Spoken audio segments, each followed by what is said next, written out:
ரீசெண்டா உருவாகுன அஜித்தோட படம் விடாமுயற்சி பத்தி தான் இன்னைக்கு நம்ம இந்த வீடியோல பார்க்க போறோம்.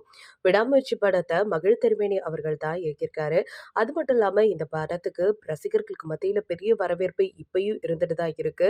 ஆனா இது எல்லாத்துக்குமே டாட் வைக்கிற மாரி ஒரு விஷயம் நடந்திருக்கு.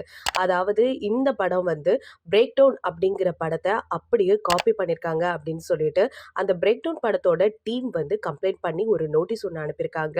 அந்த நோட்டீஸ்ல வந்து 127 கோடி நீங்க குடுத்தே ஆகணும்.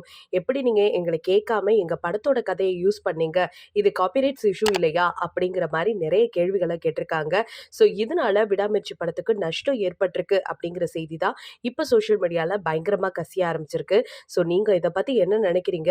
உண்மையிலே அந்த பிரேக் டவுன் படத்த தான் ஃபுல்லாவே காப்பி பண்ணியிருக்காங்களா? இல்ல அவங்க கத விடுறாங்களா? இல்ல விடாமுயற்சி படத்தை இவங்களே தயாரிச்சிருக்காங்களா? ஸோ இதெல்லாம் கண்டிப்பா நம்ம பார்த்தா தான் புரிஞ்சுக்க முடியும். ஸோ உங்களோட கருத்துக்கள் என்ன அப்படிங்கிறத மறக்காம நம்ம கமெண்ட் செக்ஷன்ல ஷேர் பண்ணிக்கோங்க. இது போல அப்டேட் உடனுக்குடனே தெரிஞ்சுக்கணும்னா நம்ம சேனல சப்ஸ்கிரைப் பண்ணி வச்சுக்கோங்க.